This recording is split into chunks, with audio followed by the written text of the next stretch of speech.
Hi, I'm Jen, And I'm Sophia. and you're listening to Every Rom Com, the podcast where we have fun taking romantic comedies seriously.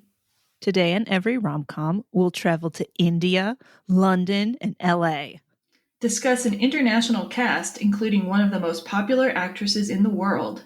And find out if it really is a truth universally acknowledged that a single man with a large fortune must be in want of a wife. As we talk about Gurinder Chadha's 2004 musical modernization of Jane Austen, Pride and Prejudice.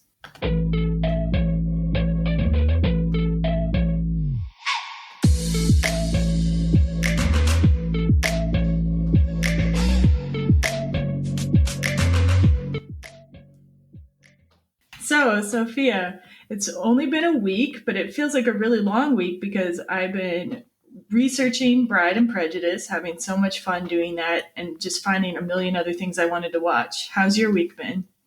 Okay, I got a little off on my sleep. Like I Oh, didn't get enough of it.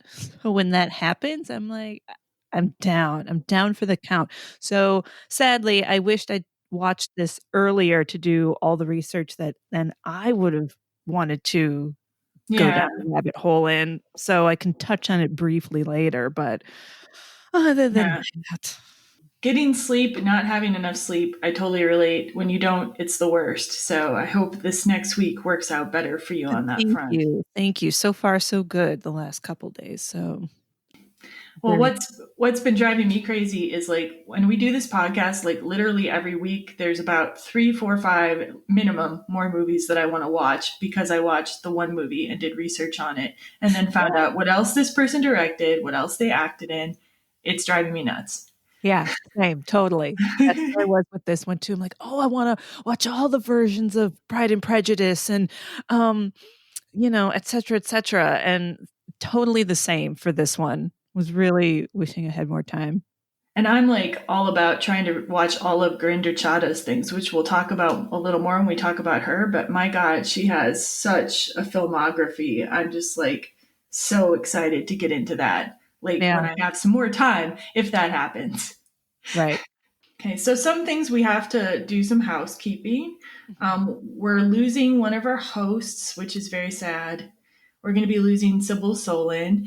She has some other projects that she needs to commit more time to that she didn't know she would need to commit more time to, and we're very sad to see her go.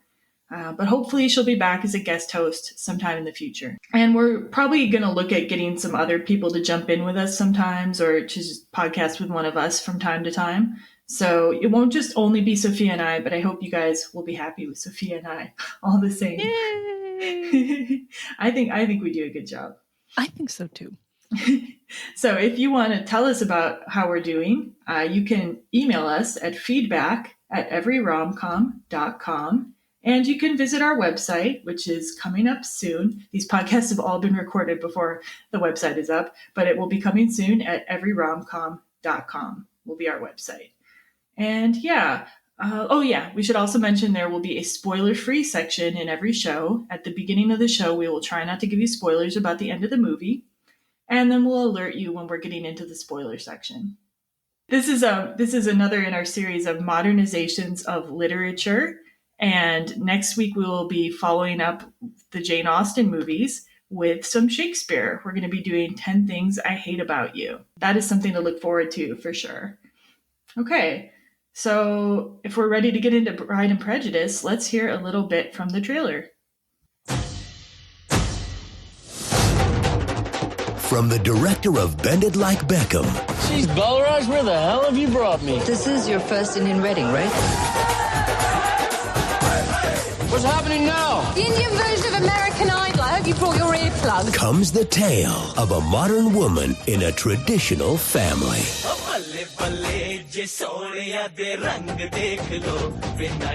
They came from two different worlds. Look around you. We're in Hicksville, India. He's such a conceited, arrogant. Hello, Lolita. Would you like to dance? So, I believe we're coming to your house for dinner tomorrow night.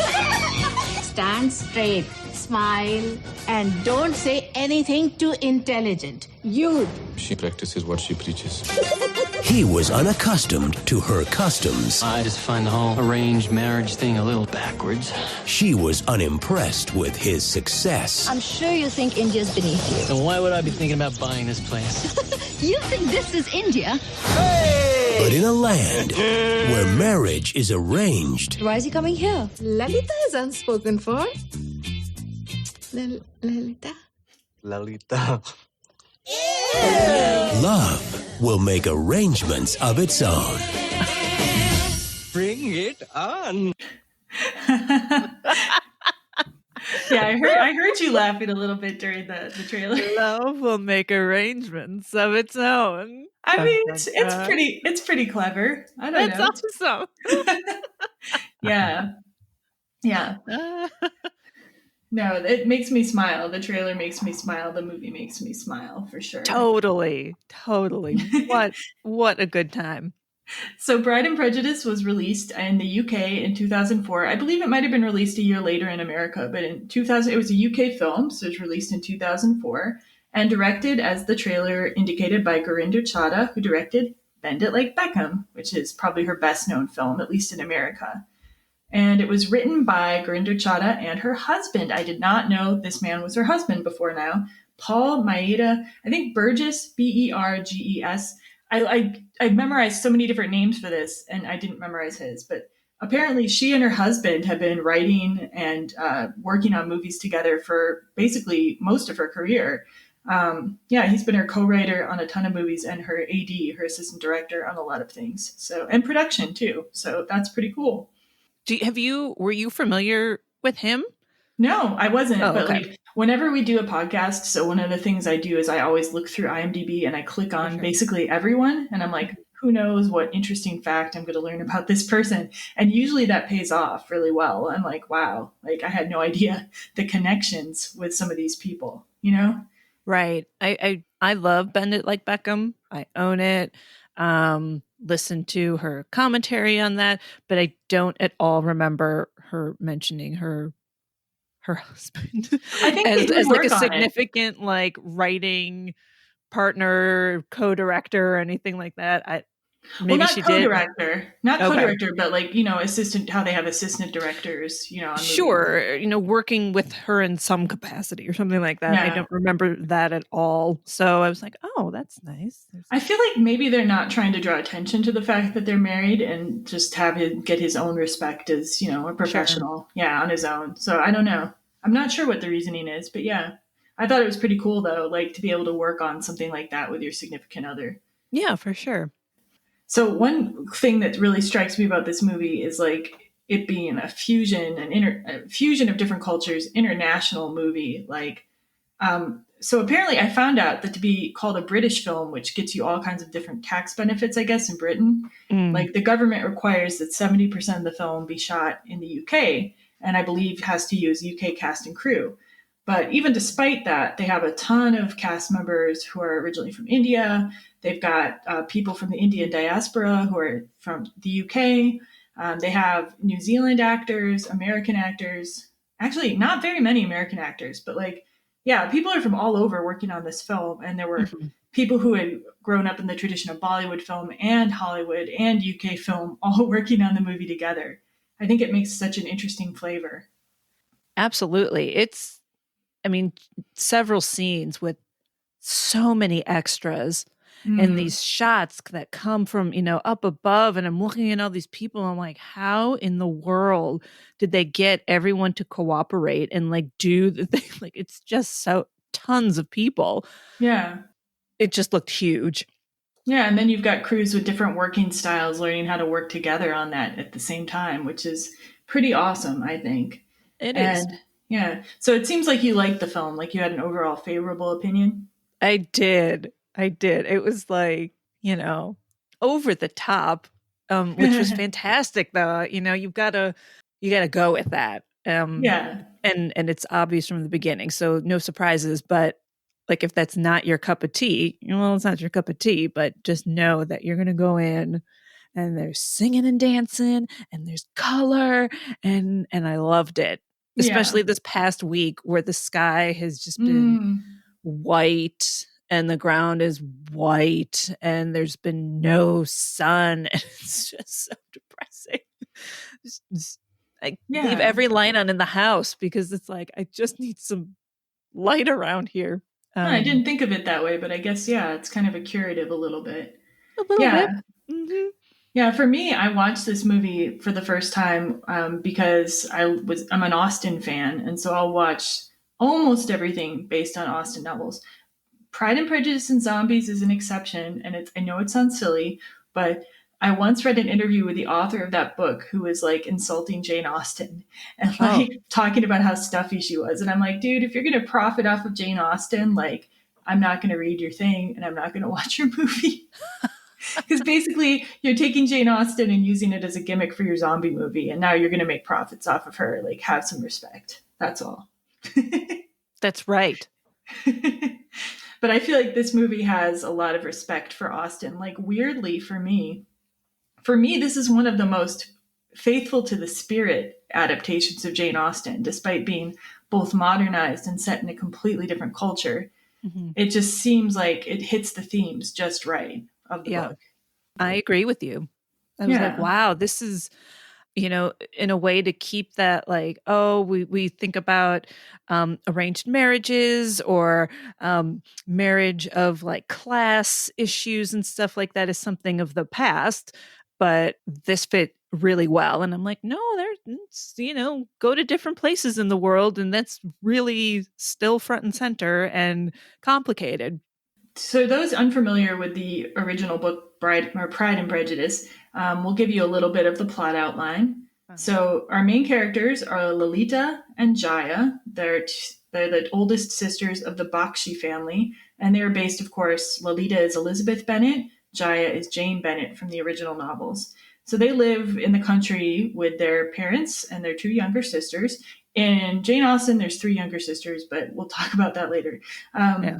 Their mom is desperate for them to marry, and just like the mom in Pride and Prejudice is desperate for them to marry. And at a wedding celebration for one of her friends, Jaya meets Balraj, a rich Indian expat who lives in London. And they seem to be falling in love with each other. Balraj is substituting in here for Mr. Bingley, who is also kind of a rich guy from, I think, London also. Mm-hmm. Lalita, meanwhile, is not impressed with his friend Darcy, who she thinks is arrogant and has colonialist attitudes towards India. Whether he really does or not, we can discuss later. But Lolita's Elizabeth, Darcy is Darcy. They kept him the same. And then Balraj, Jaya, Darcy, Lolita, and Balraj's sister Kiran go to Goa together. And Goa is kind of like a resort area of India where a lot of international people go to party. And there Lolita ends up meeting Wickham, also the same name, but he is not a soldier in the Modernization. He's just kind of, I don't know, he's just kind of her mom describes him as a hippie, but yeah, kind of a vagabond. Yeah, it looks like he's backpacking around. Yeah. And Darcy really doesn't like Wickham for reasons unknown at the moment. And then once they get home from Goa, a distant relative named Mr. Coley shows up, and he wants to marry one of the daughters and ends up focusing on Lolita. So that's the spoiler-free plot to get you introduced to the movie. And question, like we talked last week, you're not a huge Austen fan, but how familiar are you with Pride and Prejudice as a story? I've read it 3 times over the years. Oh, well there. Huh. It might be time to try again. So I would go with Persuasion if you've never read it. I actually think Persuasion is the best Austen book. Really? Okay. Yeah. And if you haven't read it, like it'd give you something a little different. Okay. She's my favorite heroine. Really? Ooh, okay. Exciting. But yeah, so you've read it. Okay. And you'd seen, I think you said you'd seen the BBC series. The BBC. Which I think is the definitive. Like, I don't understand this Keira Knightley business. It just doesn't work for me. I know. Well, I wasn't going to ever watch it. I'm like, I'm never going to watch it. What's the point?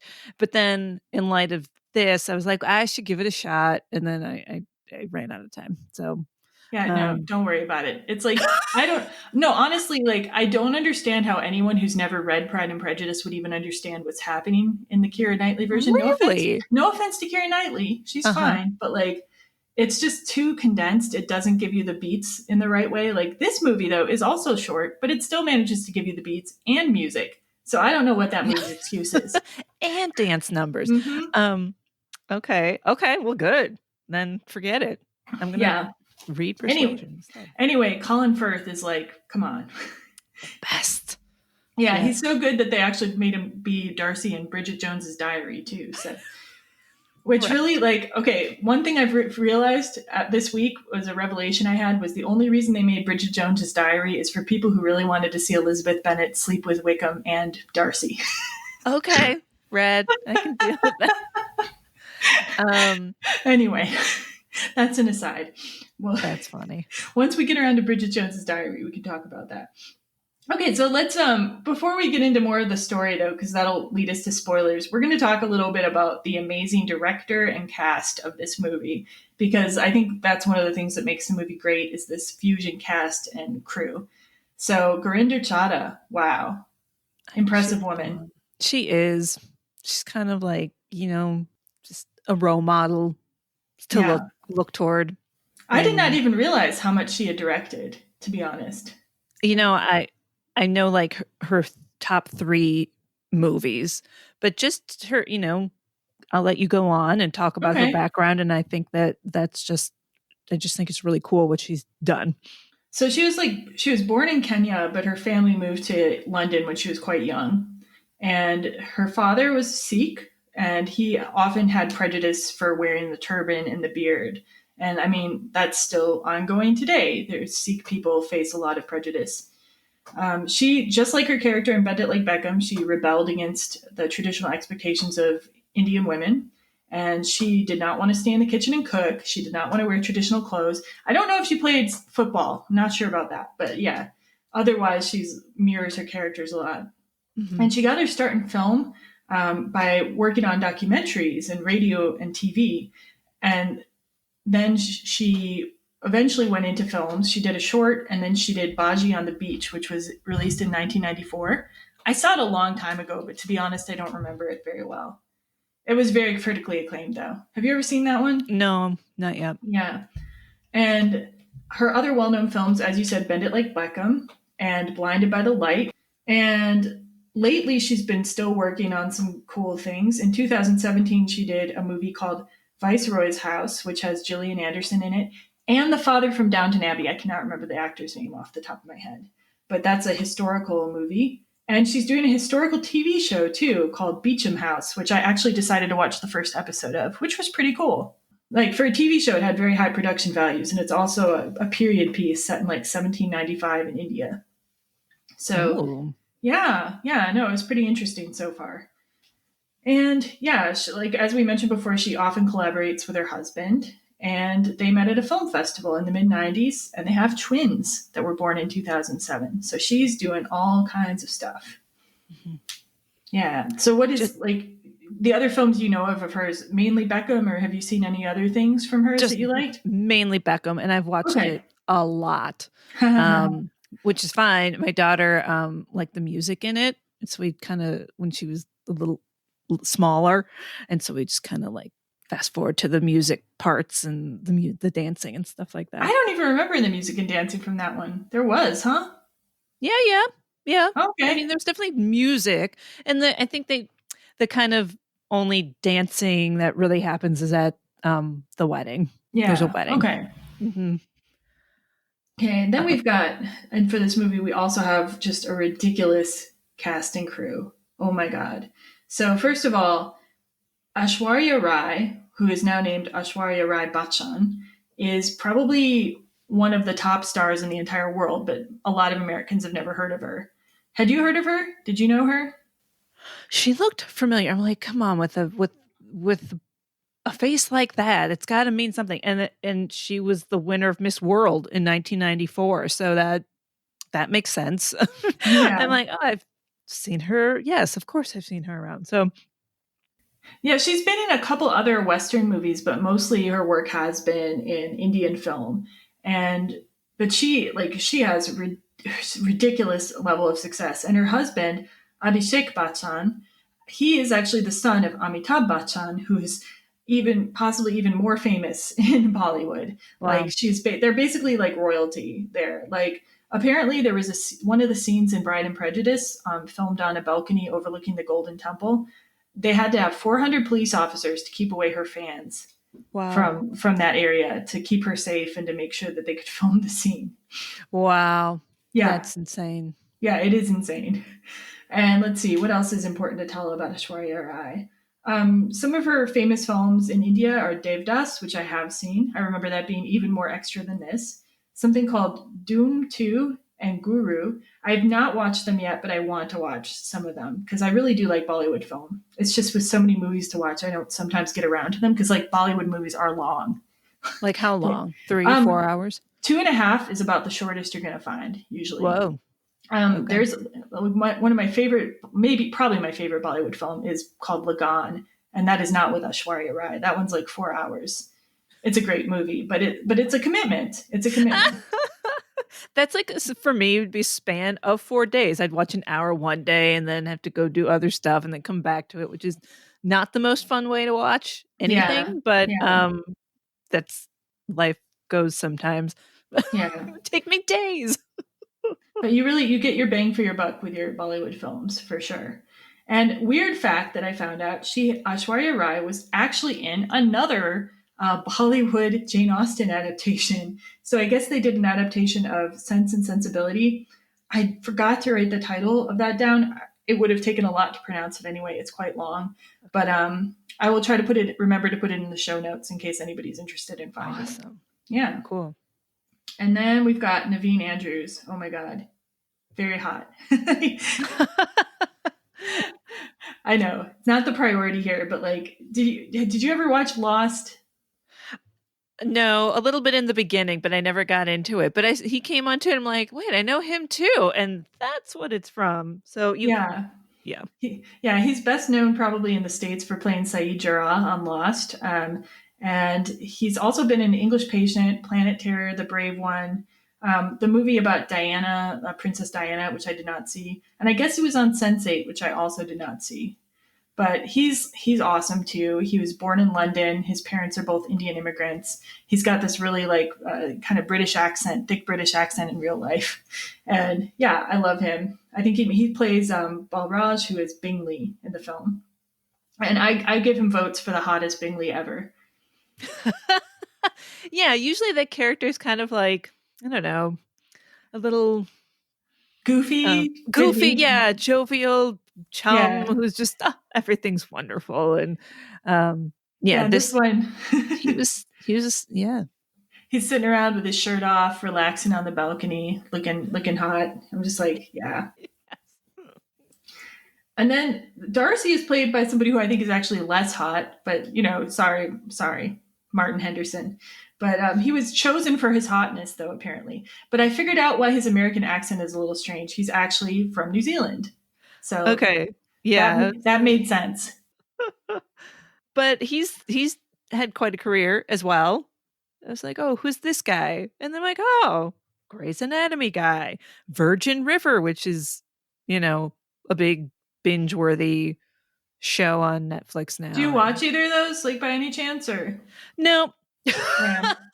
They're huge, but like I never get it. I don't either. He was in The Ring, but I didn't recognize him from The Ring. But he was in it. I think he was the main guy actually. And then he was apparently, this is his interesting fact. Apparently he knew Heath Ledger at the beginning of Heath Ledger's career, and they were actually roommates for a while when Heath Ledger was first coming up. So I thought that was really interesting. Yeah, totally. And now let's go on to Jaya. Jaya is that's the Jane Bennett character, played by Namrata Shirodkar. I think I got the name well. She was also a beauty contest winner. She was Miss India in 1993. And she's really only did primarily Bollywood films. And she seems to have actually dropped out of acting shortly after Bride and Prejudice, around the same time she got married. So I'm assuming she probably gave up her career.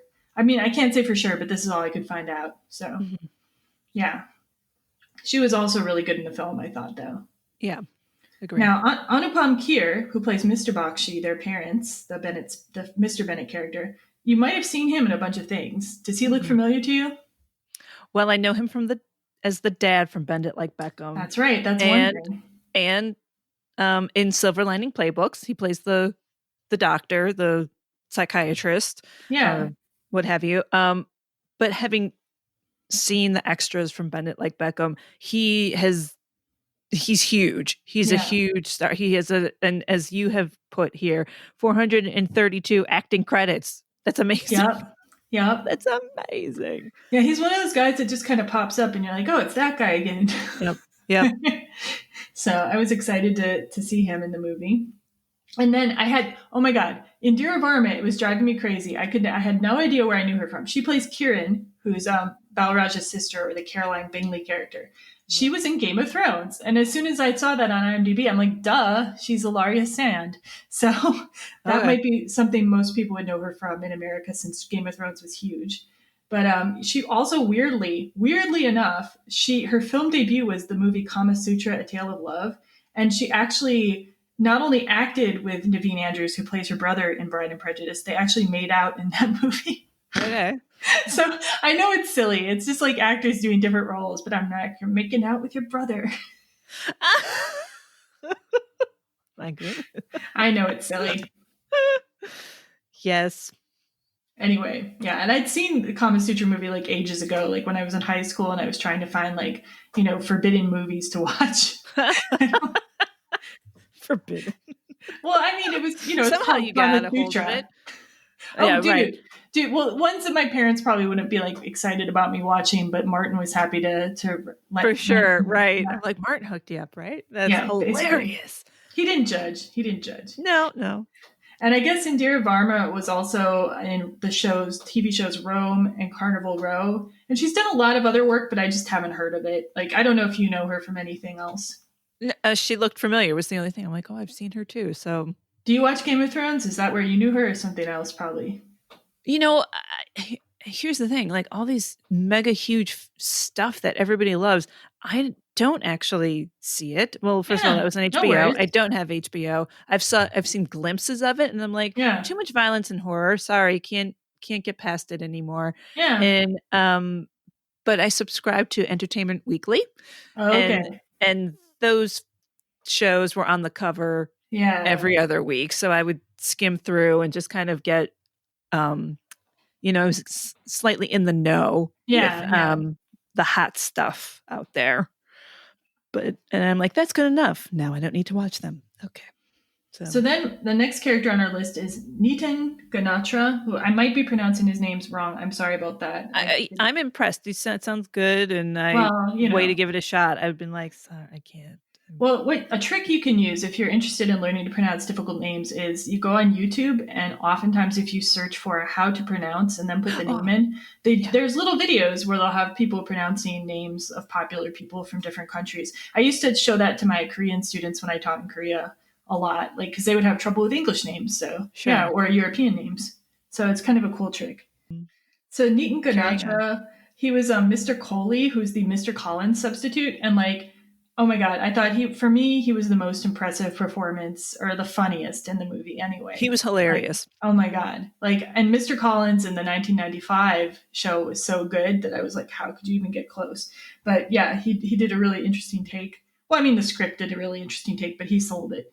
So he was also a part of the Indian diaspora. He was born in Kenya, but moved to UK as a child. And he does bad dancing in the movie, but apparently he used to be a break dancer. And he's known for being on the show EastEnders, which is really popular in the UK. I've never seen it. And I guess he also appeared in Charlie and the Chocolate Factory and a lot of other things, but just not things I know of. But I just wanted to shout him out because he's so good in this movie. Mm-hmm. And then you were excited to see Alexis Bledel. All of a sudden, I was like, what? What is nowhere? Not on anything. Did you cite any kind of blurb review or whatever? Nothing, no mention of her. And out she comes as Georgie, which is Darcy's younger sister. Yeah. And she's just has a small part, couple short scenes, but this was like at the height of her stardom. It was between seasons maybe 5 and 6 of Gilmore Girls, and she had also done Sisterhood of Traveling Pants at the same time, Sin City, and obviously most recently The Handmaid's Tale. So yeah, she disappeared for a while for the most part, and then she just came back recently with The Handmaid's Tale. Yeah. She was if so you good in follow that. her, she's popped up in other. I know, but like not like huge. You know what I mean? Like it I seemed like suppose, she yeah. was off the radar for a while, and then when she came back with The Handmaid's Tale, she was just so good in that. Like she kind of grabbed people's attention again. So one other creator I was really excited to learn about from this movie was the choreographer. Oh my God. So the choreographer, Saroj Khan, she is the first woman choreographer in Bollywood. So she, in her career, was about 40-year career, she choreographed more than 3,000 songs. That's huge. Wow. And she has a very unique origin story. So she started dancing in films at age 3. And then she was set up to marry a choreographer at age 13. So, I mean, this was a while ago and in India. So different times, different cultures. But the choreographer she married was actually 43 at the time. But she ended up learning choreography from him, though. They had some children, but then they eventually separated, and then she remarried. And eventually she started working as the main choreographer. She'd done some assistant choreography, but then she became the main choreographer in the mid 70s. And she started to get sort of fame for her work in the late 80s. And apparently she died this past year. Wow. So a great creator lost this last year into 2020. And one reason I want to point out this choreographer, not only because of like what an immense career she had, but like Naveen Andrews had never danced before doing this movie, apparently. I mean, maybe he danced, I don't know, maybe he danced like in an amateur fashion in his personal life, but he had never danced in a movie. He didn't know any professional level dancing. She taught him how to do the dances for this movie, and he is great. Yeah. Like, I almost thought he had a body double. I'm like, can Naveen Andrews really dance that well? Get out. Yeah. No, I wouldn't have known that was like his first time. Yeah. Doing big choreographed numbers and whatnot. Wow. So everyone, like, I didn't have the access to the special features except by watching some of them on YouTube that people had uploaded, but everyone seemed to have great respect for her work. So, yeah. Wow. Yeah. So there are great creators hidden in all these movies. So let's talk Bollywood a little bit. Like, do I remember correctly? I think we talked and you had not really seen Bollywood films. Correct. Okay. Like zero? Like zero. Wow. Okay. I mean, I guess it's not that uncommon. Most people don't.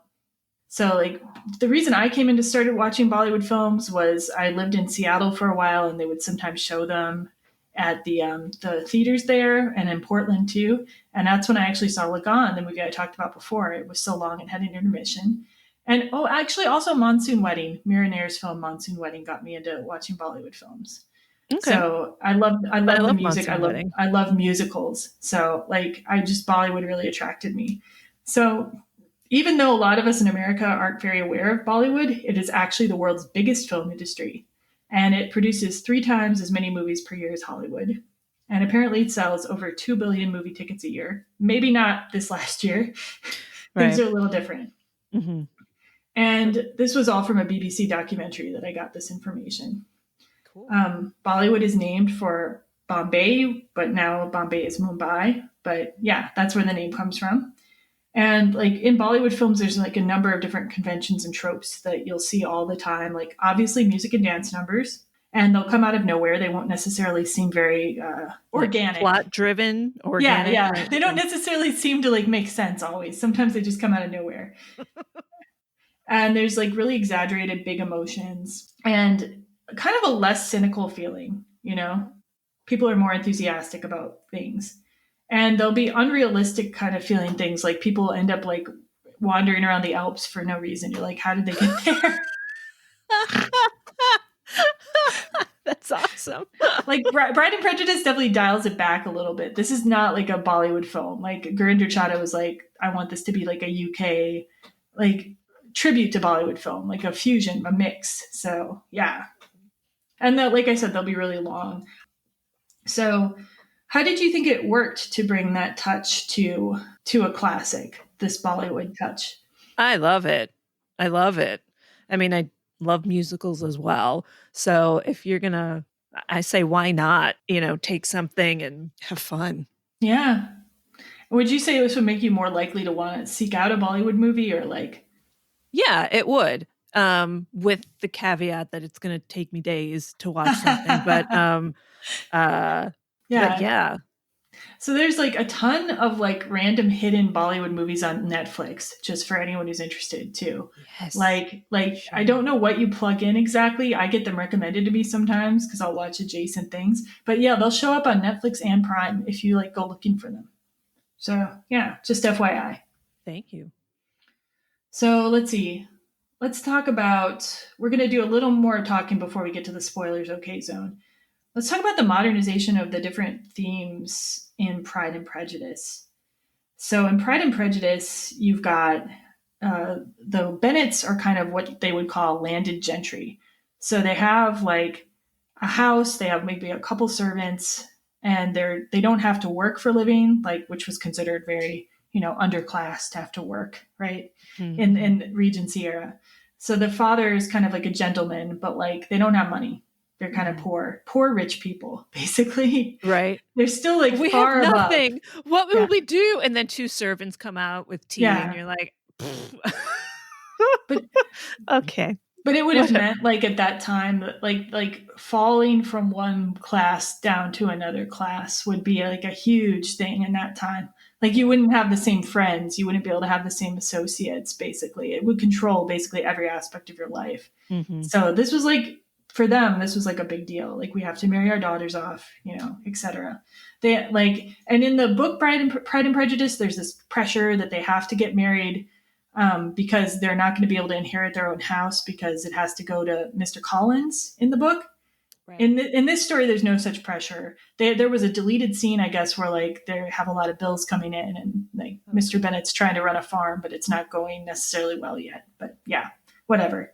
They don't have all the same pressures. But in this movie, it's not just class, though. We're dealing with the complications of different cultures.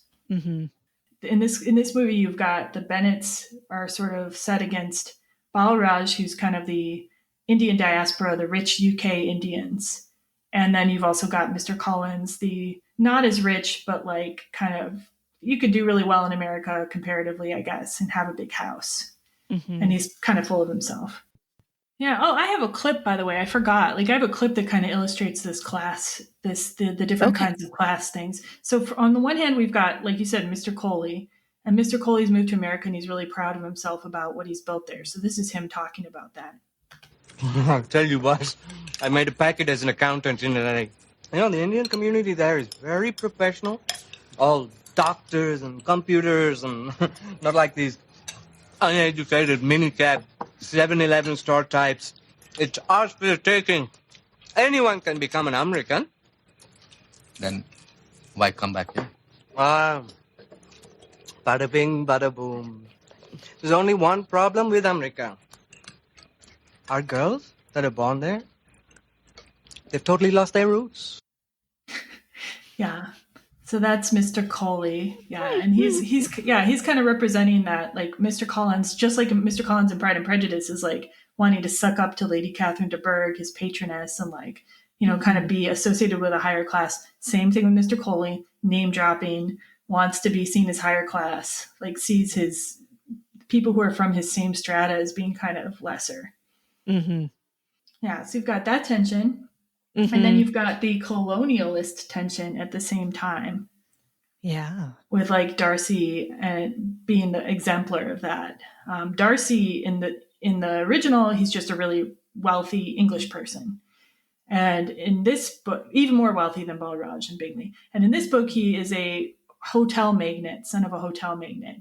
And I actually have a scene for that too. You said yourself that you're used to the best. I'm sure you think India's beneath you. If I really thought that, then why would I be thinking about buying this place? You think this is India? Well, don't you want to see more investment, more jobs? Yes, but who does it really benefit? You want people to come to India without having to deal with Indians. It's good. Remind me to add that to the tourism brochure. Isn't that what all tourists want here? 5-star comfort with a bit of culture thrown in? Well, I don't want you turning India into a theme park. I thought we got rid of imperialists like you. you've lived outside of America and you've traveled and stuff. Do you think that that's kind of like common when people go on vacation? They're like, yeah, I don't want to, I want to kind of get a taste of the culture, but I'm not living here. You know what I'm saying? So I think it really depends. It depends on the person. I think there is that tendency. And like, yeah, I think with Americans, especially, unfortunately, well, maybe not even Americans, especially. Like, actually, I've heard of British people being the same on holiday.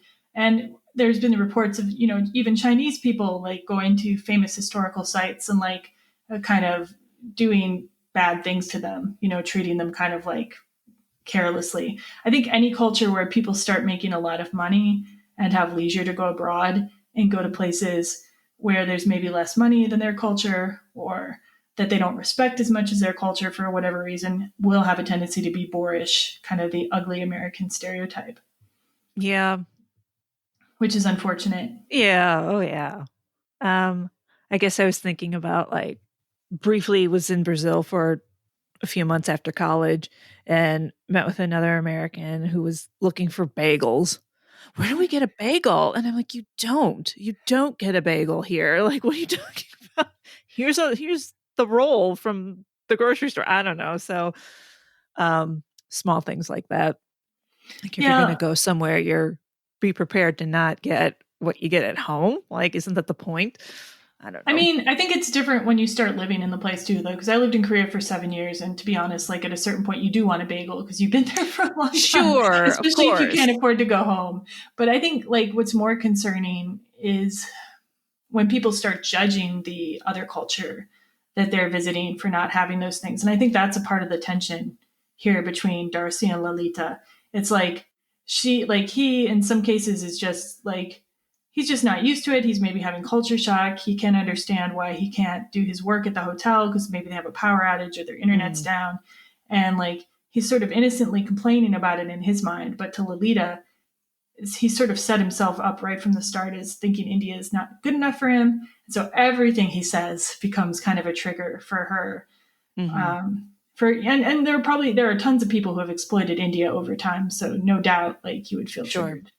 Like, actually, the Beecham House series that Gurinder Chadha is working on seems to be concerned with the East India Company exploiting India. So, yeah, that gives you a little bit of historical background even. But where's that playing? What's that streaming on? I believe I was watching that on Prime. Yeah. Okay. Yeah, I have too many streaming services. Let's not. I don't seem to have enough. I'm like, I can get it here, but I can't get it there. I mean, yeah. Okay. Eventually, it's going to cost more than cable. But yeah. So but I thought that's interesting what you're saying, though. Yeah, like this is a very common thing. But I think Darcy, with his wealth and being a hotel magnate, it just gets amplified. And in that scene, they're they're visiting a hotel in Goa, which Goa is already kind of associated with being more of an international place in a lot of ways. Like people go there for nightlife, they go there to party. It's like Cancun in a way or something. It's not really known as like an authentic place. Like Amritsar is like authentic. Sure. And so when Wickham in that same like sequence in Goa is talking about, I'd love to go to Amritsar. I'd love to see this authentic culture. Like that's like catnip for Lolita. She's like, this is someone who appreciates the real India. Mm-hmm. So instead of just class, like in Pride and Prejudice, we're dealing with class and culture. And not even just culture among white people versus Indian people, or Western people versus Indian people, but culture among people from the diaspora, like Balraj and Mr. Kohli, versus Indian people living at home. Like how some of them have sort of tried to disown their past or disown their culture in some people's eyes. Tricky business. But she handles it so well in this movie. Yes. Don't you think?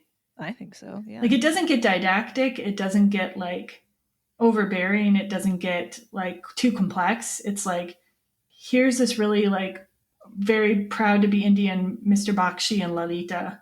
Uh-huh. And then here's this Mr. Kohli who's no longer proud of his roots. Here's Balraj who's kind of just away from them now. He doesn't disown India, but he just like, he's happy in London. Right. And then here's Darcy. I don't even feel like Dr. or Mr. Kohli is trying to separate from his roots. Okay. Continue. What more were you going to say? Oh, I was just going to say, and then here's Darcy, who's just totally new to it. And like, maybe he isn't even aware of what his cultural blind spots are. Or like, how he could be. I think Elizabeth, just like Elizabeth teaches Darcy his blind spots in Pride and Prejudice, Lalita ends up teaching Darcy his blind spots in this movie around culture. But you were going to say about Mr. Coley, what do you think in regards to him? I don't know. I just think about, well, Jen, I just think about my own family, who, of course, who have like come over and, have their roots still, but also want something better, the American dream, quote unquote. So, How recently did your family immigrate? Like my mom came over. Did she? I did not know that. My mom was little. She was like 4 or 5. So things with like Bride and Prejudice, Bennett like Beckham, My Big Fat Greek Wedding, they all ring true. And like, hi, I'm second generation or first generation, American or British or whatever, but we've still got these customs and cultures and older generation expectation of how you're supposed to be, but you're, not the same. Like the whole getting married bit, we've talked about how in small towns, like, oh, it's, everyone gets married when they're young in a small town. But then you add any kind of like cultural, I don't know, once removed from your culture, like you're not that far from it, there's that expectation as well. And I feel like a lot of them are like, get married. My cousin's mother-in-law once said to my mom, she comes to Greece, I got a boy for her. I've got, I can get her a husband over there. And it's like, really? It's like, no, thank you. I'm going to finish college here in central Wisconsin. Wow. So that all rings true about like trying to marry off the young women. And that leads us into our next part about modernizing Pride and Prejudice. Pride and Prejudice actually is matchmaking. I think you were interested in that aspect. Totally. My family didn't do matchmaking, so not quite that word. I remember once my aunt and my cousin did say they used a word for it in Greek, and I don't remember what it was, but kind of like, yeah, we should do that and set you up with this person or whatever. And I'm like, don't ever do that. Don't ever try to set me up. They were going to introduce me to a priest's son who is on his way to be a priest. And I'm like, let's think about that. I am not going to be a Greek priest's wife. I don't speak Greek, unfortunately. I would be the outcast in the community. They'd be like, oh, okay. I've never heard of like people of Scandinavian backgrounds having this kind of issue or pressure or whatever. Like, is there any like Swedish matchmaker out there? Is there, there's definitely the marriage broker in Jewish cultures and things like that. I know in Indian cultures as well, these, like arranged marriage kinds of things, quote unquote. I use that loosely. Well, if you look far back enough in time, though, like with Pride and Prejudice itself, it's just like, like at a certain point, marriage was about property. At a certain point, marriage was about, keeping land together. Yeah. So far back enough in time, everybody was probably, almost everybody was probably having some more or less arranged marriages. If you were of a certain social strata anyway. Back then, but like, I wonder even like for those cultures that maybe did it back then, is it still so like, I don't know, publicly in a way, like so culturally accepted? Well, I don't know. That's why India is like a great matchup for this modernization. Right. Yeah. It's because it's one of the cultures where it does still happen to some degree, but in a more modern way. Like what is Lolita describes it, it's more like a international dating service. She describes it to Darcy. Yeah. Well, even like their friend's wedding who they go to, Lolita and Jaya ask her, they're like, are you sure, you want to get married to this man? You've only met him twice. Yeah. And she's like, he's nice. Yeah. And like, okay. So it's not something I can imagine, but like there's plenty of people who get married who've known each other for a long time and have terrible marriages. So, who knows? Like maybe they'll be fine. yes. And they just did that show on Netflix, like where people talked in like rooms and couldn't see each other and then got married. And there's that 90 Day Fiance. There's all these like shows that like are kind of like, there's all these shows these days, reality shows that are set up around the idea of just marrying someone immediately. I wonder if there's like some hunger for that for some people. I don't know. Like people are bad at meeting each other. I don't know. I wouldn't know how to do it. Like that whole like dating and all of that. I'm like, how does it work? I don't understand. Like what's happening here? You wouldn't know how to date, or you wouldn't know how to get married to someone right away. Well, like, I mean, I married Greg right away, but I knew him a long time. Yeah. So I just wasn't sure what you were talking about there. Like I think dating. Oh, really? Man. Okay. Yeah. That always stressed me out. It's just like making friends that could be something else. Just think of it like that. I'm glad I don't have to think about it, actually. I'm very yeah. Whew, it's all, As they say in When Harry Met Sally, tell me right. I'll never have to be out there again. Yeah. That's exactly what I was thinking.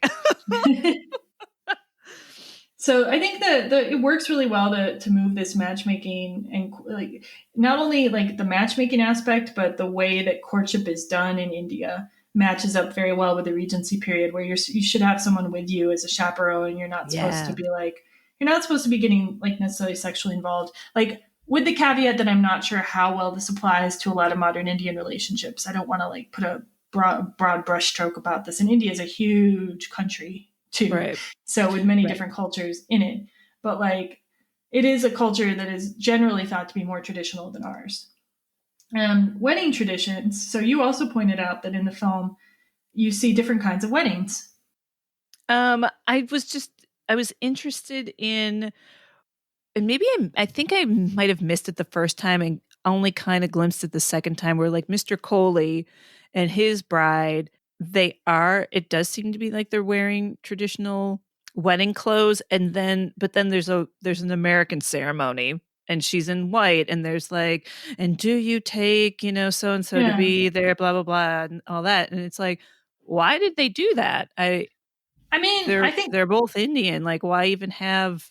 Well, because Mr. Coley he's like American. He's proud of being American. Right. He's always talking about how American everything is there. And like, also he's like working in the professional world, and he probably like, wants to like reach out to contacts or something, we're more westernized. That's my theory. I think he's coded as a very like, I want to embrace being an American character.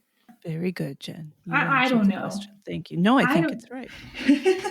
I don't know if I answered the question, but like I think that's why. And maybe he thinks of it like he's talking about India's over to Mr. Bakshi, saying India's corrupt or whatever. So I feel like he's just really like trying to become something different in a way. And he's always using slang too. Do you notice how he's always like using American slang, like, oh, now I can't think of examples, like bring it on, or like, oh yeah. Or what else? What's another example?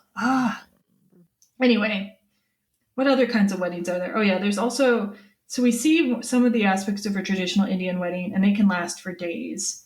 So like there will be different ceremonies each day, different parties each day. And I think we do see the official wedding ceremony too, with the fire and everything at one point for the couple that's getting married at the beginning of the movie. And then Lolita has a dream sequence where she dreams about a UK wedding. Like, I don't know if this is something that appears in different Bollywood films other than Lagan, but in Lagan, there's like similar kind of imagining being part of a different culture sequences, whereas someone who's, in this case, Western, imagines being Indian and dancing. And then she imagines him. She's in love with an Indian man, but she's a Westerner, and she imagines on him looking like a Westerner. And it's like, I don't know if this happens in a lot of Bollywood movies, but it reminded me of that. Also, there's random like people who look from like they're from Midsummer in that scene. Did you notice that? A little bit. I didn't see Midsummer, but I know what you're talking about. Yeah, like those guys that look like they were in Lederhosen or something. Lederhosen. I know. I'm like, what does that have to do with the UK wedding? I don't know. I don't know. Okay, so I think we're going to move into our spoilers okay zone. We will unleash the Kraken, as All it right. were. So, other aspects of the modernization. So, we've got the characters. I think some of them worked super well, and some of the decisions worked super well. Like they eliminated a lot of characters, which you need to do for economy in these stories. Mhm. So they eliminated one of the sisters, Kitty, which in Pride and Prejudice, Kitty basically does nothing but follow Lydia around and cough sometimes, and Right. complain about hats. Yeah, I So- didn't even remember. I'm like, oh, there's a fifth one. What was her name? What did she do? So I didn't even remember. Right. Yeah, so she's gone. And they get rid of the aunt and uncle from Pride and Prejudice that are these sophisticated family members who are still poor, but they have good taste. They're gone. They get rid of Balraj is supposed to have another sister who's married to a drunk guy. Get rid of them. Good. We don't need them. And they get rid of just like a ton of soldiers and neighbors. It still feels like there's a million characters in this movie, but a lot of them are gone. Mm-hmm. So good economy choices. And then they change Darcy has a mom now. He doesn't in Pride and Prejudice. She's already dead, I believe. And instead he has Lady Catherine de Bourgh character becomes his mom. Mm-hmm. So that's cool. Yeah. And I think they made Kira and his sister not quite as bitchy as Caroline Bingley. Because Caroline Bingley is so bitchy in Pride and Prejudice. Yeah. And she's like supposed to be in love with Darcy, you get the idea, but they didn't really play that up in this either, which I thought was a good decision. Right. Because it's just another subplot. You can't have like that many subplots. Like, who are your favorite characters, or who do you think they did a good job changing? I mean, they kept the essence of the dad again so great. Mm-hmm. He does it in Pride and Prejudice, the book, and he does it in the movie, where after Mr. Coley proposes to Elizabeth / Lolita, and she refuses him, the mom's freaking out. And the dad's like, I would have been upset had you said yes. I think Anupam Kher, he does such a good job as Mr. Bennett for sure. Mm-hmm. Yeah, and Mr. Coley was my favorite translation of the character, awesome. Though, because like he's still sucking up to rich people. He's still obsessed with money. He still wants a traditional wife. He's still rude, but he's rude in different ways because the rudeness from Pride and Prejudice wouldn't really register as well, so they have to give him other weird habits. Yeah, mm-hmm. And he's funny. He has really good physical comedy as well when he's dancing or walking around. He's doing this like fast jogging at one point in one of the scenes, and it's hilarious. Mm-hmm. While the Maya, the sister who subs in for Mary, plays the sitar. So then the settings I think are a huge strength of this movie. Like, even though, like as we mentioned, 70% had to be filmed in the UK, and they had to make parts of the UK look like India or LA, but still you get to see so many cool things. You've got Amritsar and the Golden Temple, which was a beautiful site. Apparently it is the most significant site in Sikhism, and it's a type of building called a Gurdwara, and that type of building has all kinds of services in addition to being a religious site. And if you go to one, it doesn't matter what religion you are, they will give you a free vegetarian meal. That's awesome. Wow. I thought it was pretty cool. So not only is it beautiful, you can get fed. So. Yes. So if I ever do make it to India, I definitely want to see Amritsar. Amritsar is kind of functioning as the Bennett's home base in the movie. And then Goa, it's taking the place of when they visit Mr. Bingley's house in Pride and Prejudice a little bit, but it's definitely not Mr. Bingley's house. Goa is kind of like a place that's outside anyone's culture specifically. It's like in India, but there's tons of Westerners there. And class differences have kind of fallen away because people want to party. So, and then Goa being the place where everybody's kind of cutting loose is where Lolita ends up meeting Wickham, who just emerges from the sea. Oh man, that was great. I was like, give me a break. This is fantastic. And I read somewhere, and I can't say for sure if this is 100% verifiable, but that this is a common way for an antagonist character to enter in a Bollywood film. So, an antagonist. Okay. Take it with a grain of salt, but like apparently that's like a common kind of trope for somebody to emerge out of nowhere, emerge from the sea, etc. Oh, that's awesome. Okay. It worked for you though, huh? Oh, it's hilarious. Yes, it did. And then finally, like in the plot, we end up going to so Mr. Coley gets rejected by Lolita, as we said, and Mr. Bennett's like, or Mr. Bakshi's like, good, I didn't want you to marry him. But then he gets engaged to Lolita's friend, Chandra Lamba, who is substituting in here for Charlotte Lucas. And yeah, and they invite them to the wedding in LA. And so, because of this invitation to LA and these tickets to LA, they have a stopover in London. And that is Balraj's home base. So, it functions a lot like London does in Pride and Prejudice, where like they go to visit who they think they're going to see Mr. Bingley Balraj, but really they just see his sister and find out that maybe he's looking for other women.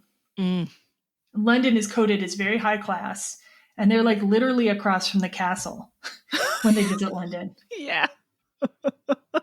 Now, was there like someplace in London that you were trying to say that you thought it was cool? The Camden Gardens / the houseboat that Wickham lives on. So you go through Camden Market, and there's a lock. There's this like canal, and there are just those very houseboats, and I just think that's a lot of fun. In my dream, when our daughter's grown up and we can go to London by ourselves again, my husband and I, that we would be able to stay in one of those. I just think that'd be a lot of fun. I don't know if you can. I don't know if they're like Airbnb'd or whatever, or if I'm sure one of them would be. There's got to be, right? But I think that'd be fun. That's cool. I never. So when they showed it, I'm like, Camden. It's just a fun, market place.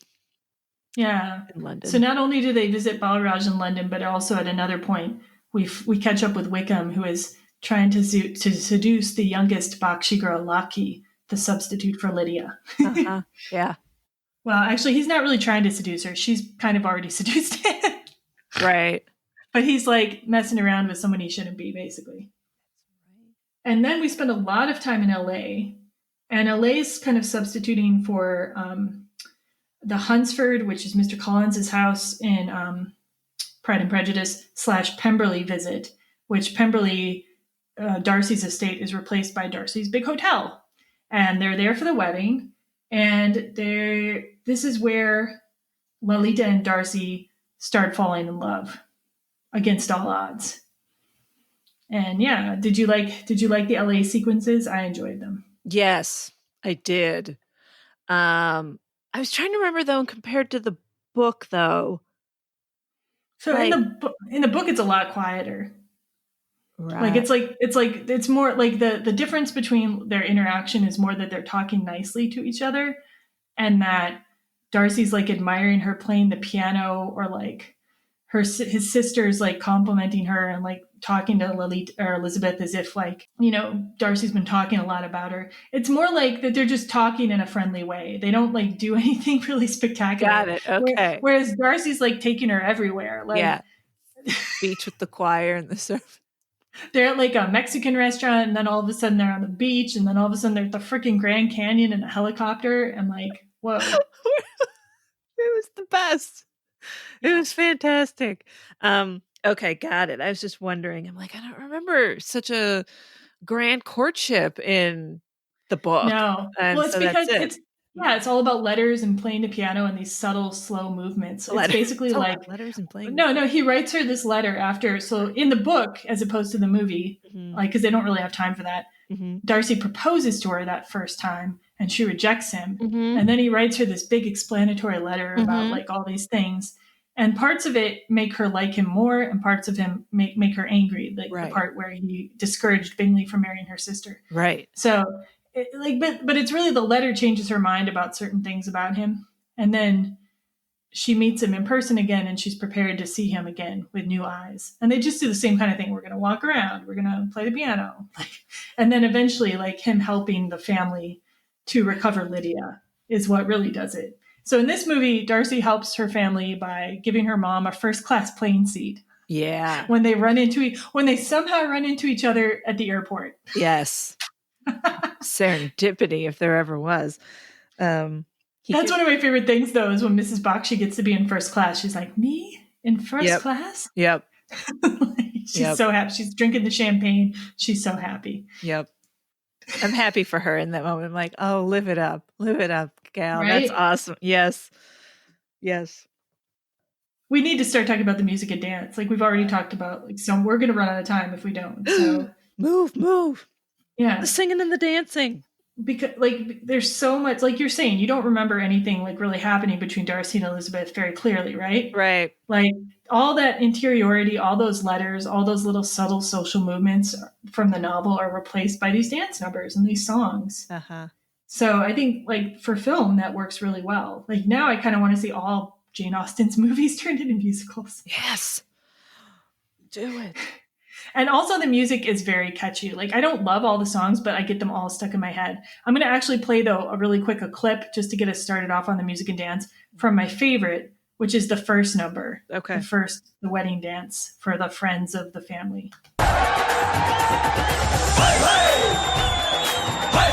happening now? The Indian version of American Idol. I hope you brought your earplugs. This is great. This is where the girls tease the boys and the boys tease the girls.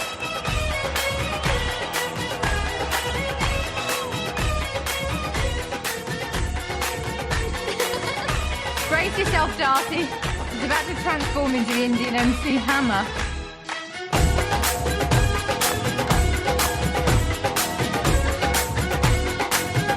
What are they like?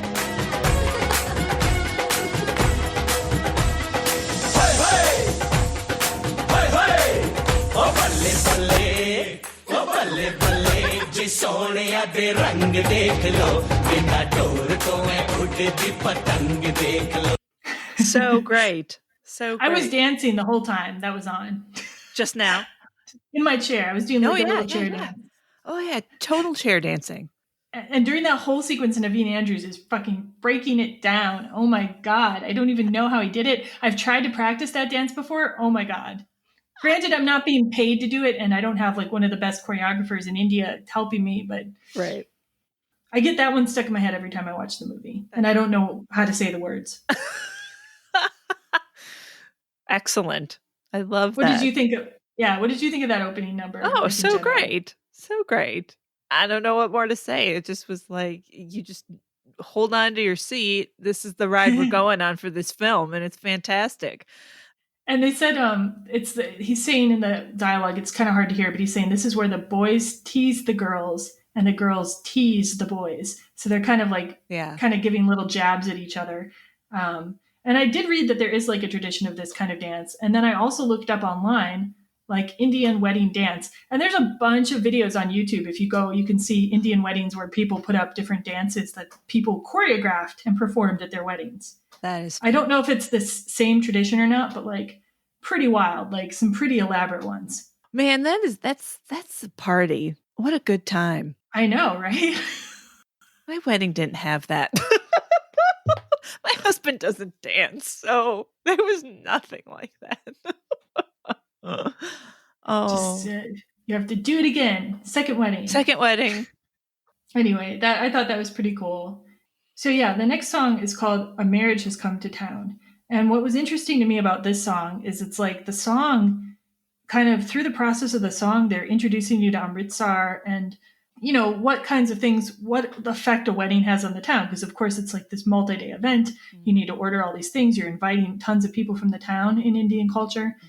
And so they just go through a couple like little vendors talking about what they're going to offer. So I'll just play a small clip. Marriage has come to town.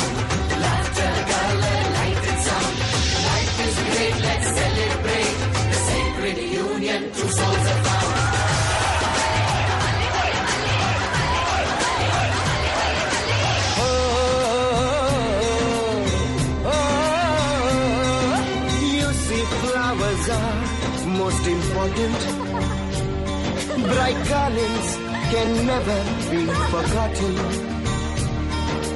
No one can be at your wedding with a bad taste in their mouth. So we will supply the rasmalai. The guest won't leave without. Yeah, so they're showing the flower vendor and the Indian sweets vendor. And I guess Ras Malai is like kind of like dairy and then more dairy from what I was looking up. Okay. I don't remember the exact how they make it, but like it's like a very full of dairy dessert, so it should fit right in Wisconsin. Right. But yeah, did that song strike you? Did you notice like all the different traditions they were trying to throw in? I didn't. Okay, that's all right. I guess I didn't pay attention. I've seen this a number of times. No, I've seen this movie a number of times, so you'll see different things each time. I think there's I a was whole section still like in awe of what was going on in the film, and just like because there is so much happening in that one scene and all these different vendors, I'm like, whoa! I think I would need to see it a few times in order to like catch all these pieces. And there's ridiculous numbers of extras in that scene. That too. Like, and I guess they cast a lot of them just by like just gathering people off the street and seeing who looked like they were having the most fun dancing. That is fantastic. Like, isn't that great? Mm-hmm. Mm-hmm. I respect that method. I think they would have been in that film. They would have been like, you guys are having fun dancing. Get over here. Well, we are supposed to look like we're part of a traditional Indian street scene, so we might not have been in that scene, unfortunately. Oh, wow. If they'd done one in LA, maybe we could have gotten into that one. Okay, well, fingers crossed for next time. Girl can hope. So I don't know if I have this in the correct order, but I have the next song as being, well, maybe it is, My Lips Are Waiting, which is from Ashanti. And she was a famous American singer. I don't know if she's as well known these days, but I guess she was pretty big at the time. Mm-hmm. And this is what is called in Bollywood an item number. So just a song that doesn't really have a ton to do with the plot, but that a famous singer will come in and sing, or another famous actress. And Gurinder Chadha put that in on purpose to have kind of a Bollywood touch. But I thought it worked pretty seamlessly. It did seem like it was relevant because it takes place in Goa. Mm-hmm.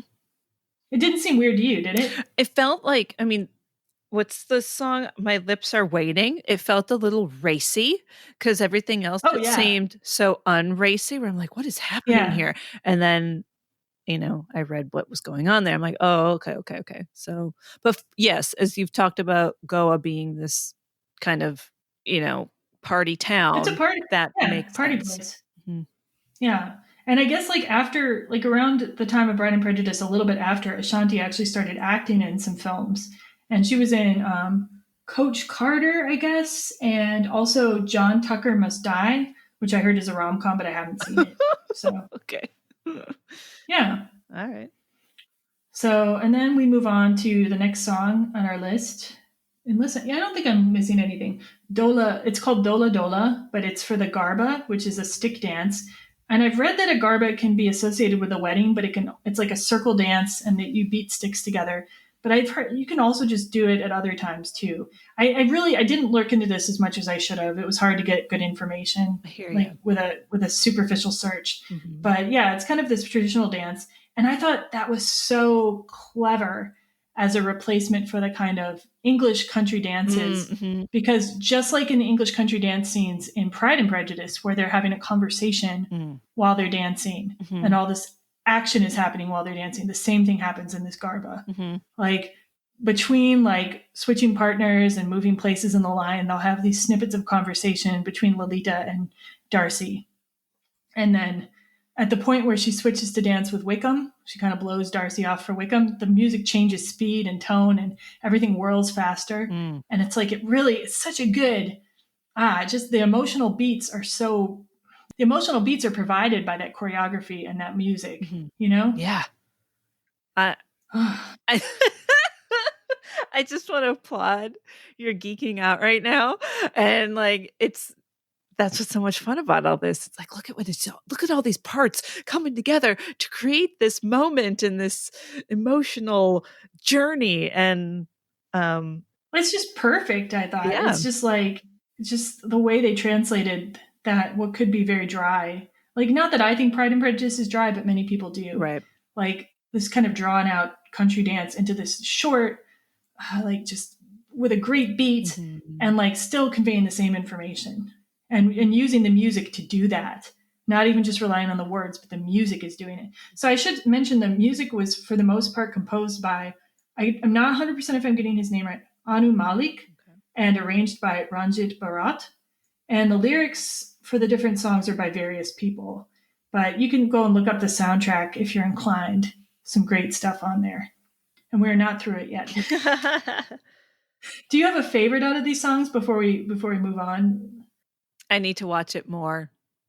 I mean, I got to watch it Is there any? twice. Are there any that get stuck in your head? Because I always get them stuck in my head. No Life Without Wife, probably. Same, Yeah. and it's my least favorite. Right. Yeah. Same. I'm glad I'm not alone. Oh my god. Yeah. And it's not the only one with English lyrics either. So like that's not even why. Oh my god, that song. Yeah. Yeah, I don't have a clip of that, but you go ahead, keep singing. That's it. That's it. That's our next song too. No Life Without Wife is actually the next song. Yeah. So yeah. So No Life Without Wife is the sisters teasing Lolita because Mr. Coley's like courting her. And it's basically making fun of Mr. Coley. Yeah. And apparently Gurinder Chadha said it was inspired by the Look at Me, I'm Sandra Dee scene from Grease. Mm-hmm. I can see that. Like, do you see that? Yeah, because they're even like some of their hair looks similar to the characters. And they're all in their PJs, like at the slumber party and talking about boys and stuff like that. Yeah. Yeah. Got a little bit of that 1950s feel, to it. Yeah, but I don't think it's a good song. Like, of all the songs in the movie, that's my least favorite. Mm-hmm. Like, the lyrics feel kind of crammed in, and it's like the background music doesn't sound as good as some of the other songs. And yet, every freaking time I watch this movie, at least a week, I get that song in my head. Okay, and then after this, we have the Cobra dance. Oh my god, that's my favorite scene. If I had to, I wouldn't want to only watch one scene from the movie, but like the one that makes me laugh the most, and still, even though I've seen it a million times, is this. So Maya, the Mary substitute. So in the book Pride and Prejudice, Mary's always playing the piano badly and singing badly. So in this movie, she's not doing it badly per se. She's doing it really well, but she's just doing a weird thing. Yeah. Like she comes like Balraj, Darcy, Mr. Coley are all over at the house visiting, and Maya does this dance called the Cobra dance where she looks like a cobra. She's got weird cobra eye makeup, and then she's dancing like a cobra. Yeah. And like striking out at the guests. That was hilarious. You think she's done, but then she pops up again and scares the crap out of everybody. It was brilliant. It was fantastic. And my husband was pointing out the cuts are really good too, like how they cut to different views of her face up close, and then people being scared, and her mom being delighted because her mom thinks it's great. Yeah. The comic timing in that. Oh my god. And I guess there's a tradition of these Cobra style dances in Bollywood film. There's a scene from this movie called Nagina from 1986, which I went and watched, and it's very similar. Okay. But not as funny. It almost couldn't be. And then we've got Take Me to Love Part 1 and Take Me to Love Part 2. And Take Me to Love Part 1 is like very emo, kind of like Lolita playing the guitar. She plays the guitar in this book, in this movie, instead of playing the piano. Yeah, this is just Balraj leaves and Wickham leaves at the same time. And Jaya and Lolita don't hear from either of them. So this is the low point of the story. They're like, oh, we lost our love interests. Take Me to Love Part 2, though, takes place in LA. And that's where we get the fabulous montage of Lolita and Darcy falling in love. And do you want to elaborate any more on what other wonders we see? Oh, they're in some kind of fountain, and they're at the Grand Canyon all of a sudden, and then they're on the beach, and these surfers start. They're the lifeguards, actually. Like Baywatch. Baywatch lifeguards with the orange and the things, and then a huge choir on the beach, and I'm like, where did all this come from? It was fantastic. Yeah, the gospel choir starts singing the song in the background. Mm-hmm. Yeah. I'm like, what? Yeah. It was fantastic. It wasn't too much for you? It wasn't too over the top? No, I loved every minute of it. Bring it. Cool. I think the first time I saw it was a little over the top for me, but then I just accepted it in subsequent viewings. Like the first time I saw this movie, actually, I think I liked it less than I do now. I get it. I don't know why. Because like you said, it's not too over the top for you. And yes, to be honest, I'm like, why in the world? But very quickly was like, why not? And just went with it. So yeah, I think that's kind of the key here. Just go with it and have the best freaking time. Like, yes, I want all those things. I want the beach and the Grand Canyon all at once in one scene with my gospel choir. Do it. Then you need Bollywood movies in your life for sure. Because this, like, there will definitely be scenes in Bollywood movies where you're like, "What? Where did this come from?" And you're like, "Yes, okay, I'll go with it." That makes me happy. Yeah.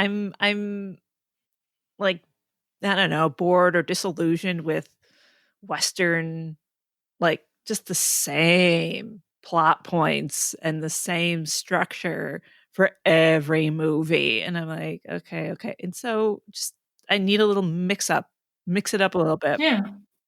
Yeah, that's what we're trying to do on Every Rom Com. We're going to mix it up a little bit. We're going to have different kinds of movies every week. Let's do it. So apparently also one note, I saw some deleted scenes, and they were actually deleted scenes where Martin Henderson, who plays Darcy, was singing. Wild. And I'm glad. It is good that they cut them though. Sorry. Mm-hmm. No. Because he's not the best singer, and he also looks kind of funny when he's singing. And also you just don't expect Darcy to be singing as a character, right? You know? It's like odd. It's like he's supposed to be taciturn and like, you know, whatever. It kind of seemed sort of like a Disney movie when he was singing though, because one of the scenes they're at the Grand Canyon and he starts singing. Awesome. Yeah, I was getting Disney vibes from that. Anyway. Awesome. So let's see. I think we covered some of these things in the random facts section. So we'll just really quickly talk about our favorite scenes and our double feature ideas before we end the cast today. So favorite scenes, go. Well, I loved it when they showed Camden Market and the boats there. That was great. That just made me happy because I've been there. The movie theater fight scene. Oh yeah. Explain what's happening in that for the audience. The Lydia character has run off with Wickham, and Darcy comes by to talk to Lolita, and she's like, oh, blah, blah, blah. And he's like, he tells her why he hates Darcy or why he hates Wickham. He hates Wickham. Yeah. You want me to tell that? Is it okay? Spoil? You can go because ahead. Yeah, he got Georgie pregnant when she was 16. So, so Darcy and Lolita go running to try to find her sister and Wickham before it's too late. And so you get to see the London Eye, which I've also been on. That's a lot of fun. And they catch up to them in a movie theater. And so, you know, Wickham gets away from Darcy just a little bit, and he winds up getting right in front of the screen of the movie theater. And so their fight moves are the same fight moves that are going on the film, on the movie. And that cracked me up. I loved it.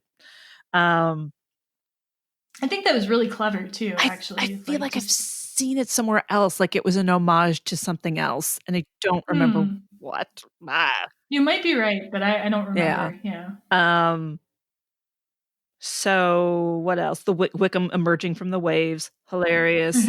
And then at the very end, when Lolita is ready to like totally love Darcy and whatnot, she sees him at the end at a wedding, and they're the drummers for the wedding, and there's Darcy banging on a drum. It just kind of cracked me up. That made me happy. It was kind of like embracing her culture by like but he looked funny doing it. I don't know. he did. Martin Henderson, I'm sorry, but like Martin Henderson is the only one that sometimes seems a little out of place. But I guess if you're playing Darcy, it's okay. I guess with the character, Darcy just feels like he's this upper class, strong person, and this Darcy kind of seemed a little, I don't know, not as strong, I guess is what I'm trying to say. I don't want to be too critical because I just don't think that's nice. I don't. We're not famous enough for Martin Henderson to listen to our podcast yet, probably. So, but yeah. Okay, and then I don't want to actually spoil the end. I love the ending credits because at least in Bennett like Beckham, they do like the behind the scenes and they do the crew and everybody's singing the same song, and it just cuts to all these different moments of the film and people working on it and having a really good time. Oh yeah, I want to work on a Gurinder Chadha film so bad now. It looks like it's like so much fun. Yes, let's do it. Everybody's like laughing, making Yeah. jokes. Yeah, it's great. And you noticed, and I did not see this, but you said Harvey Weinstein was actually in the credits sequence. I did not actually see Yeah. that, but you saw it. So Boo. I looked that up then. I looked that up and I found this piece of very disturbing thing, which is that the New York Daily News said that Weinstein actually at one point asked Aishwarya Rai's agent at the time whether he could meet alone with her. And the agents like knew about his reputation and knew it was a skeevy ask. And he's like, yeah, fuck off. And I'm like, go Aishwarya Rai's agent. Yeah. You know what I mean? Yeah, it's like, I guess the Weinstein Company did distribution in the US, but it was a UK film. So yeah, he didn't really have any, right or ability to, control Aishwarya Rai Bachchan. Thank goodness. That's just a stain on so many great films. And well, I try not to think of it that way. I mean, because with any film, you've got so many people involved in the film, and I don't want him to ruin that. Yes, you know what I mean? I hear you.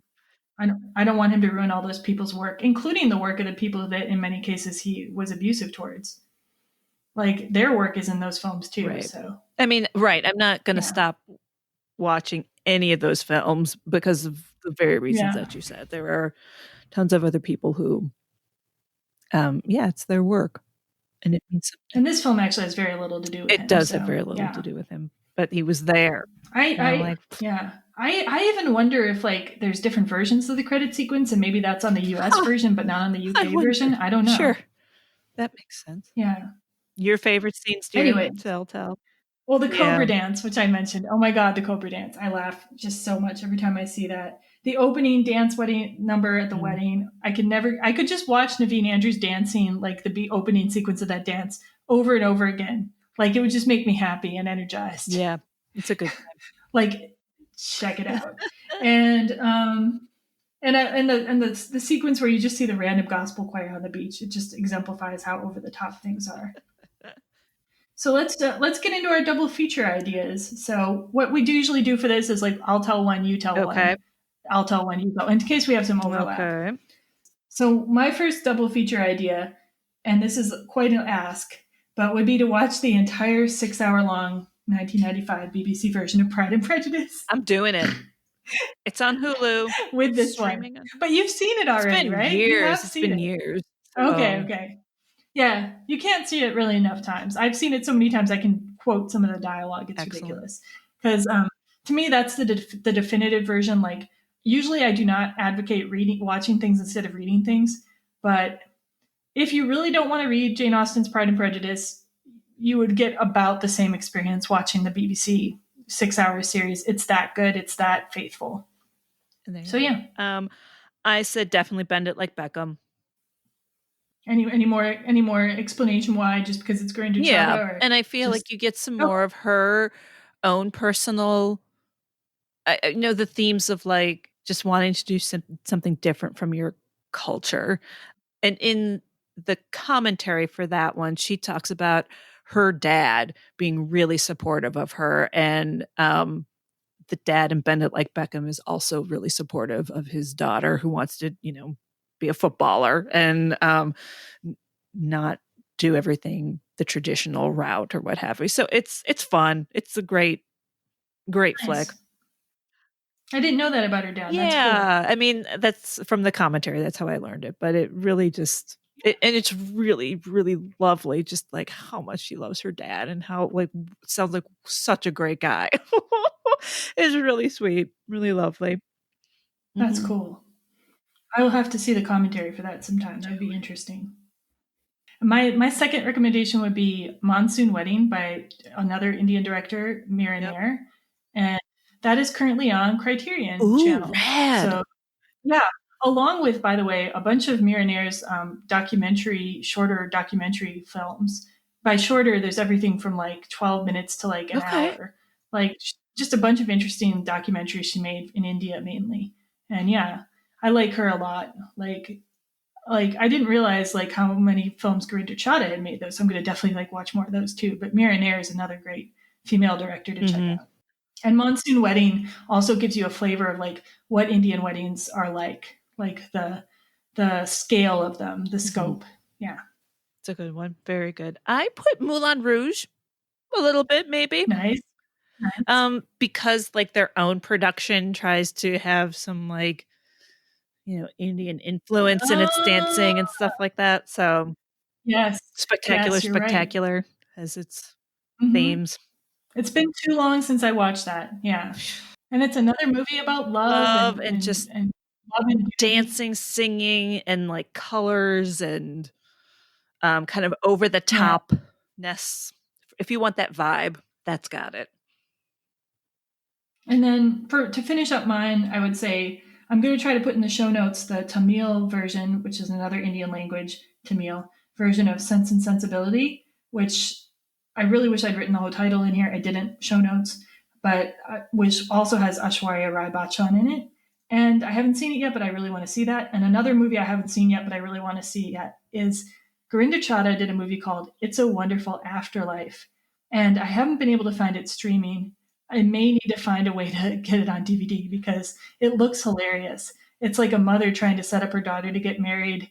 And like this isn't a spoiler, it's in the trailer. Her mother ends up murdering people for some reason in the quest of trying to get her daughter married. And so then the spirits of these dead people are also then trying to help the daughter get married for some reason. Like it just looks bonkers in a good way. So excellent. I totally want to see this. I have to find out how to get it. My final recommendation is a book, Longbourn by Joe Baker.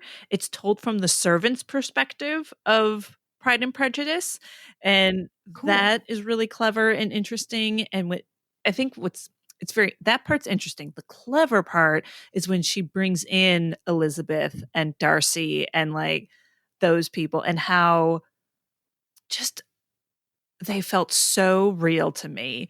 And I just really appreciate from the angle of the servant what those people look like and sound like, and it was really lovely, and I recommend.